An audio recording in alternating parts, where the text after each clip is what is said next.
Hello, my name is Travis Carvalho, and this is my persuasive speech. Have you ever thought to yourself, man, that joke was so offensive, but you still laughed anyway? There are some comedians who like to tell jokes that other people may find offensive. But maybe that's better than you think. In this speech, I'm going to persuade you to believe that offensive humor should not be banned from media. First, I will discuss why some comedians would even use offensive humor. Then, I will give a counter-argument discussing why offensive humor may not be as funny to some people as it is to others. Finally, I will discuss why there would even be a need for offensive humor. Some people may think that comedians who use offensive humor are just trying to offend people, but that is not always the case. According to the conversation of May 9th, 2017, some people believe that offensive humor, such as sexist or racist jokes, can help break down barriers and challenge prejudices. People are always trying to break down barriers and challenge prejudices, so why not do it in a way that makes it funny? One example would be Jeff Dunham, who has a majority of offensive humor in his shows, and even though he may not be trying to make it mean something, people still find him funny. According to Michael Scott of September 27th, 2005, there is no such thing as an appropriate joke. That's why it's called a joke. There are times where, even when we know something is offensive, there's a good chance we'll still find it funny. Even though Jeff Dunham's material may be considered offensive, his jokes will often have me laughing so hard I fall on the floor. Now that I have discussed why most comedians would use offensive humor, I will now discuss why some people may not like it.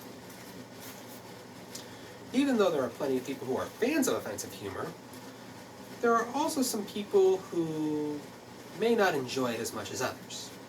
According to Spectrum News 1 of May 30th, 2019, what was once considered funny in some respects is now considered offensive, particularly when it comes to groups with histories of being the targets of prejudice, being the targets of discrimination.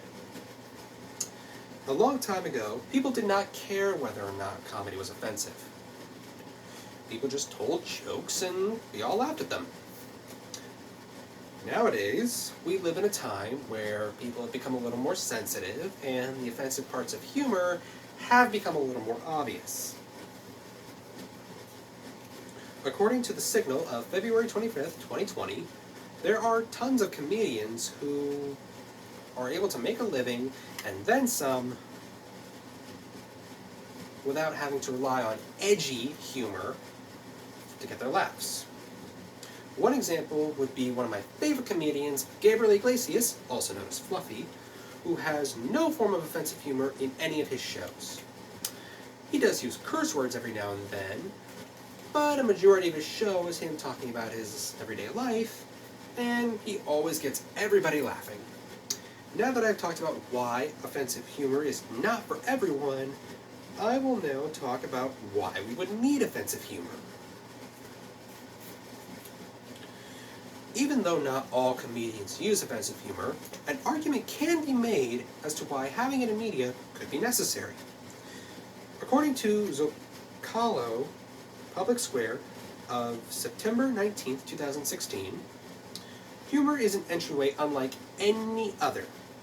For talking out those things we're too afraid, too uncomfortable, or too pained to broach head on. If someone is ever too scared to talk about something that is wrong, maybe making a joke about the subject would make it easier to get the message across.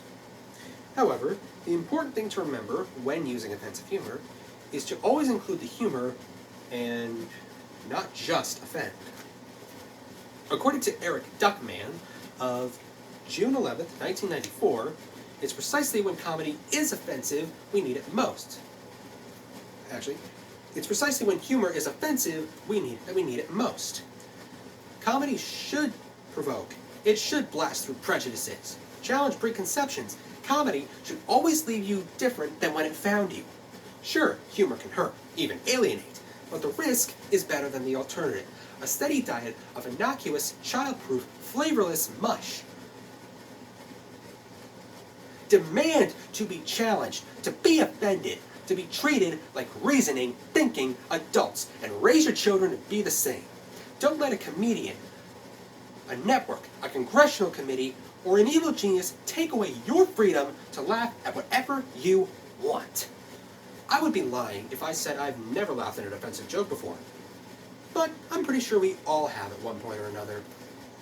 If we have no problem with laughing at other people, why do we have such a big problem with laughing at ourselves? Now that I've discussed why we would need offensive humor, I will now take you to the end of my speech. In conclusion, people may find some jokes offensive, but that does not mean we have to think they are not funny. Today, we looked at why it would be better if media had a little more offensive humor. First, we looked at why comedians use offensive humor. Second, we looked at why offensive humor is not for everyone. Third, we looked at why we would need offensive humor. Even if you do laugh at offensive jokes, that does not mean you are a bad person. It just means you have a different sense of humor than someone else. Thank you.